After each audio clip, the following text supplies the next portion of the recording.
got pant front, we have pant back, we have a pant yoke that creates shape. You have a waistband. The male pants almost always have a rectangular waistband because men typically are built like a rectangle and don't have a lot of curve in at the waist. Women, if your waistband is rectangular, you're gonna get little gaps on the side that you can put a couple of fingers in because it's not gonna sit as tight to your body. We can contour this and curve this if you need to. On the front, we have our inset pocket. This is called an inset pocket because we're setting it into the pant. An inseam pocket would be an elephant ear pocket, like on pajama pants, that sits right into the seam. When they turn inside out, they look like you've got big flappy elephant ears on the side. These pants do not have a patch pocket on the back just because I didn't want to install that in a half scale. But the patch pockets examples are up on the bulletin board to show you how to miter your corners, how to do your hems, and how to get the patch pocket ready to install. I also have a half scale pair of pants that have the welt pocket. On the bum, I have a welt pocket example up here that I can show you. I have another pair of half scale pants that also have the cargo on the side. So you can see all those different kinds of pants. With your pocket though, you have the pocket itself, which your pant front is cut out to accommodate. But on the inside, you have what's known as your pocket bag. This is what makes the pocket itself. I tend to use really flashy, sassy fabrics on my pocket bags, just because I can make a really sedate pair of pants and nobody knows that it's got flair except for me and people who know me really, really well. Okay. I had a student put gold lame in his pocket bags once. That was awesome. These are little pink butterflies because why not, right? But I don't want a broken line in the front of the pant. I want them to look very businesslike on the outside. So I have a facing. The facing should be the same fabric as the outside of your pant pocket. You sew it onto your pocket bag. This helps you have an unbroken line, okay? On the zipper, you have a zipper extension, which is the return piece of fabric inside on the zipper. It's the piece that we sew the zipper to. You can see that it extends out beyond our zipper tape. It is the shape of your fly zipper stitching. It's just a little bigger than that. Helps give structure to the outside of the zipper. It's what the zipper tape is sewn to and we top stitch through. Okay, that's your zipper extension. And then on this side, we have our zipper shield. This is usually rectangular in nature. Sometimes it's angled down here at the bottom. Sometimes it's straight across. This is the piece that protects you from the zipper. If you have to choose one or the other to not put in, always put in the shield because there's nothing worse than accidental zippage. It's not cool. Okay, top stitching plan, that is dependent on the designer. Who is the designer? You are, not me. How about the inside of your pants? If we look at the inside of this pants, do I have any raw seams other than this one, which I left intentionally so you can see how the waistband is constructed? Is there anything unfinished on the inside? Okay, should yours have anything unfinished on the inside? Never. Why? Because you're professionals. You're training to be a professional. Would you want to purchase a pair of pants that was raggedy on the inside?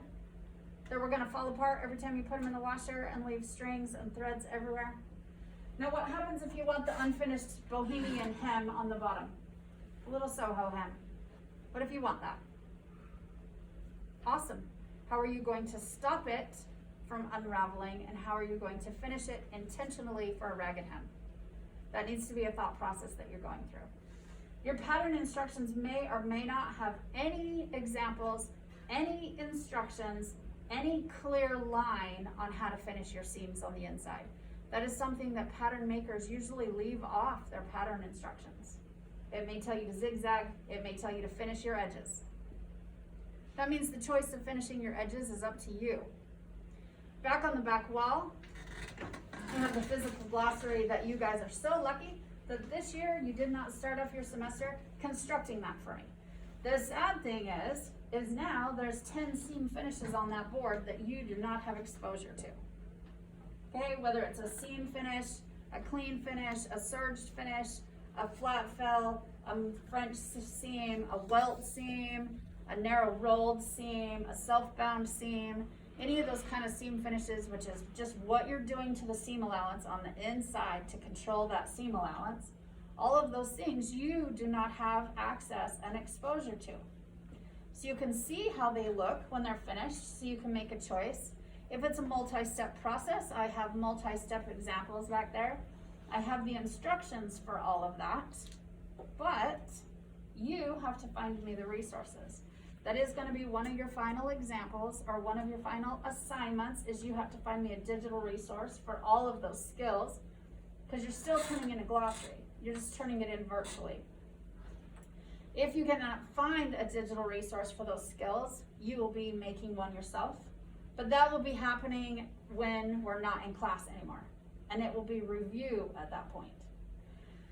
So you need to be thinking about that. One of the reasons you have to think about that now is because there are two on that list that are constructed backwards. So a French seam and a flat fell seam. When you're sewing, traditionally, you sew right sides together and all your seam allowance happens on the inside of a garment. But if you're doing a flat fell or a French seam, you start with wrong sides together, and that first step of the seam construction all happens on the outside, which means my seam allowances would be out here, not next to my body. And it's backwards. It's not something that you can do after the fact. It has to be done as your first step. If you're doing a flat fell, especially in jeans, traditionally a flat fell gets done on the inseam. So if you want to do traditional flat fells on the inseam, you need to be thinking about that before you start your first construction process, because it may make your instructions out of order. You may have to adjust how you sew things in. For example, on the Jutlands and the Jedediah pants, they tell you to do the fly zipper last, which means your inseam, your outseam, and all your pockets are already done before you put in that zipper. That is a lot of fabric to manipulate around. When I am doing construction, this is my preferred construction step. I like to do the inset pockets first. I like to do the zipper next. Do the front inseam, then do the zipper. Then start constructing fronts and backs together. But by doing that, I've taken flat fells off the table. They're no longer an option. Does that make sense? Now, can we fake it? Can we do a flat fell, looks like a flat fell, but it's not a true flat fell? Yes, but just like in that video when she said there were places in those pants where she could feel the inseam against her skin and it was just a little rougher, a mock flat fell is gonna have that surging right against your skin. A true flat fell, all your seam allowance is on the outside of the pants, controlled on the outside of the pants, and inside next to your skin is a completely flat, smooth experience with no seam allowance, which is why it's traditionally on inseams, so you don't get that chafing. If you're doing any kind of a crotch gusset, flat fells are not your friend. You need to do something else, because you're gonna be doing like a 3-pointed Y seam and it complicates your construction process a little bit. So you need to be thinking about those seam finishes, and I would probably take a trip back there and just kind of see what they look like. They all have their own unique personality, their own unique look, and their own unique level of quality, which changes the experience of your upper and lower body projects. When you're doing your project, you also need to be thinking about your personal experience, your skill level, your time constraints, your machine constraints, and your material constraints. If you're using a 32-ounce denim, which is heavier than a Carhartt work pant, it's a heavier denim than that. It's really, really heavy. You're not gonna wanna do flat fells, because then you're stitching through 4 layers of denim to try to top stitch. That's unwieldy. You're not gonna do a self-bound hem, because that's trying to get your seam allowance into, or a self-bound seam finish. You're not gonna do that, because that is wrapping your seam allowance into about a 1/16 of an inch space. It can't be done because your fabric itself has greater than that volume and thickness. Does that make sense? If you're using like a lightweight chamois or a challis or an Oxford or a linen, fraying is going to be a problem. So you need to think about how you want to finish that. Are you going to serge it? Well, when you press it, that serging may imprint or brandish out to the outside. So that may not be the best way. You might want to do a French seam. All of those kind of things will play into your decisions. But as a designer, those are your decisions. Don't let the pattern make it for you. Don't make me make it for you, because they're yours. Okay? I'm just going to talk about a couple of different pairs of pants up here for a second. These are the Jutlands. This is just an example of the Jutlands. As you can see, we had a couple of finishing issues in here on the inside. For me as an instructor, this is a critical failure. Would I buy this? I'd put it right back on the shelf and forget it. And then I'd probably never pick up this brand again. Okay, this raw edge right here is a problem for me. But if you don't finish this edge before you ever get started on the zipper, you're never going to be able to touch it again. Because now it's secure, you can't finish it, you can't do anything with it. It should be done to start with. Okay? They are a fully lined pair of pants, which is really lovely. It changes all the lines on your inside, because then what seam finish do you use? Does it matter? Because you've just hidden everything from the instructor's view. Okay, if you line it and line it well, it can hide a multitude of sins. And I will never know, because I can't access it once you've hemmed it. Okay? It does have a really roomy bum. It does have the inset pockets. She chose to put on the patch pockets, chose to do a little decorative top stitching on her pocket before she put her pockets in. Did a little contrast on her waistband. And she put in the cargo pockets. These cargo pockets have a box pleat to make them three-dimensional and have volume. You can also use a gusset. The green pepper uses a gusset. You can put snaps. She chose to put Velcro. So it just kind of depends on what you want. These, and these are all the same pattern. This is the green pepper pant, made as the pattern says. I made no changes. This is the medium. It could fit me and 2 other people. It has a really low drop crotch. It also has a gusset that goes from ankle all the way through and down the other side.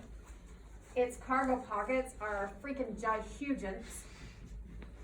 And they also are double pocketed. Okay? The pockets on the back also are double pocketed. Patch pocket.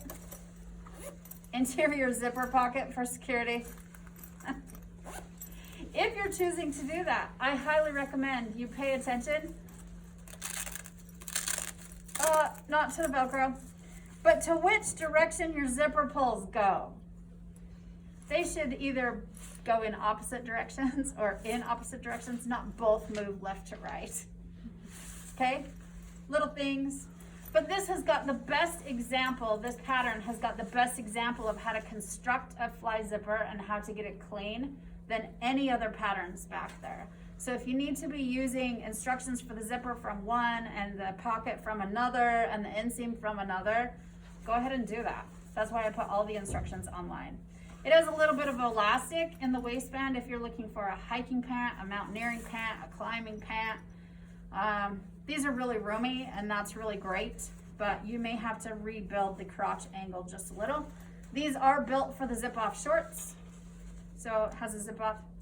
I just never could get motivated enough to finish the bottom of these really ugly pants. Same pattern. They designed away the zip-offs. They changed the configuration of the pocket so it doesn't have the double and it's slightly smaller. Still put in the double in the back just because he wanted something secure. Okay. But he forgot to take into consideration that corduroy has nap and directionality. And so he was trying to save fabric, didn't quite have enough fabric, and didn't think it mattered that he put his pockets on, cutting them out upside down. And yet now we have two different light reflections between the pattern, the pocket, and the pant. So it looks like we've used two different types of fabric when we didn't, just these are on upside down in the layout stage. I told him to just own the mistake and pretend he did it on purpose. And then he has contrasting, right? Sometimes you can just say style change and figure out how to make the mistake work in your favor. Chose to contour the waistband a little bit, made it adjustable in the front with Velcro so he can tighten it up instead of putting in the elastic. I've had students put in an interior webbing belt with a buckle or alligator clips or D-rings, whatever, to try to get a little bit more structure. I've had students take it out completely because they didn't want it rubbing on their climbing harness and they wanted less of a friction point there. So it just depends. He also took out the crotch gusset and rebuilt the bottom of the pants. Oh, no, he didn't. He turned the crotch gusset into a diamond. So he still gets the width in the crotch, but it only goes to knee. And then he stops and he took out all the extra down the rest of the legs so they weren't quite so full. If you're doing the green pepper and you choose to take out the crotch gusset completely, we have to rebuild your crotch because that pattern is now going to be missing 4 inches in crotch length. So we'll just have to rebuild. These are also the green pepper pants, but you can't tell who they belong to. These would be mine because they're sassy. Okay, the green pepper does not have a side seam in them at all.